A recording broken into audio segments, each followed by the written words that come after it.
Bonjour Margot. Léon Blum est généralement connu pour ses responsabilités de président du Conseil en 1936, après la victoire électorale du Front populaire.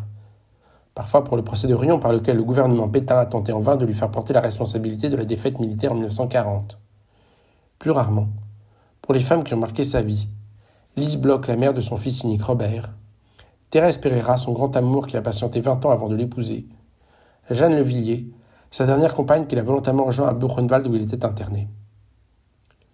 Mais bien peu de gens se souviennent de Léon Blum pour l'activité de critique littéraire et dramatique éminent qu'il mena pendant la première partie de sa carrière professionnelle, jusqu'au déclenchement de la Grande Guerre en 1914, et que rappelle avec érudition un livre récemment publié par les éditions de l'Aube et la Fondation Jean Jaurès, sous le titre « Le théâtre de Léon Blum ».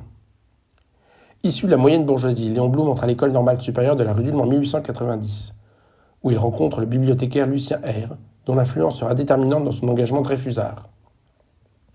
Il intègre ensuite le Conseil d'État en 1895.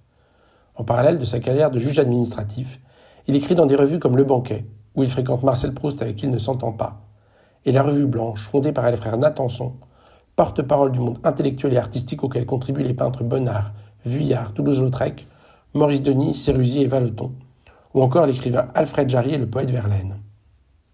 Comme le titre l'indique, le théâtre de Léon Blum n'inclut pas de critiques littéraires, seulement des critiques dramatiques rassemblées en une anthologie de près de 400 pages. Les textes choisis et présentés par Milo Lévy-Bruhl, doctorant en philosophie politique et auteur d'une thèse sur le socialisme français et la question juive, sont organisés en 3 parties. D'abord des papiers, illustrant le travail de Blum comme critique littéraire, notamment des réflexions théoriques sur le métier de critique et la fonction du théâtre. Ensuite, les 2 premiers actes d'une pièce inachevée écrite par Blum que l'on pense définitivement perdue, avant que Lévy-Bruhl la retrouve dans un carton d'archives. Enfin, des critiques à caractère politique, évoquant le socialisme, la révolution, l'antisémitisme, l'anticléricalisme, la crise de la famille et la condition féminine. Parmi les centaines de critiques publiées par Blum, Milo Lévy-Bruhl a choisi une trentaine de textes en fonction de leur format, mais aussi de la célébrité des œuvres évoquées. Nombre de succès littéraires du premier XXe siècle ont sombré dans l'oubli et n'évoquent plus rien aux lecteurs actuels.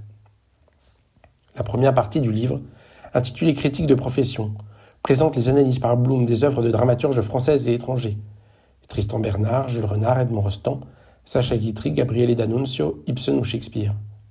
Cette partie précise également la division du monde théâtral opérée par Blum entre œuvres de divertissement qu'il considère avec bienveillance puisqu'elles sont sans prétention, et œuvres à visée artistique qu'il critique avec davantage de rigueur, à la hauteur de la prétention de l'auteur. Elle défend enfin l'idée que le métier de critique n'est pas l'apanage des dramaturges. On peut évaluer une œuvre sans produire soi-même. La deuxième partie du livre est un inédit, La colère, écrite entre 1902 et 1906, que l'on connaissait seulement par la correspondance de quelques contemporains, tel Edmond Rostand, et que l'on pensait définitivement disparu. Le travail d'historien, à base de sources archivistiques, a été récompensé et je ne peux m'empêcher de songer au destin du discours de ma grand-mère, prononcé en 1974 lors de la loi sur l'interruption volontaire de grossesse, que l'on pensait pareillement perdue avant qu'un inventaire ne la rende à l'histoire. La troisième partie du livre, intitulée Critique de vocation, révèle le caractère politique d'inspiration socialiste des critiques dramatiques de Léon Blum, pour qui le théâtre est alors le lieu où la bourgeoisie se livre avec le plus de franchise. Blum, marqué par les combats de l'affaire Dreyfus et l'alliance interclassiste en faveur de la justice et de la vérité, estime à rebours du reste du mouvement socialiste qu'il faut encourager les aspirations progressistes de la bourgeoisie. Sous l'influence de Lucien R, et en parallèle de Jean Jaurès dans l'action politique et Marcel Mauss dans l'analyse scientifique, il entreprend la promotion du socialisme dans la culture, en luttant notamment en faveur de l'émancipation féminine.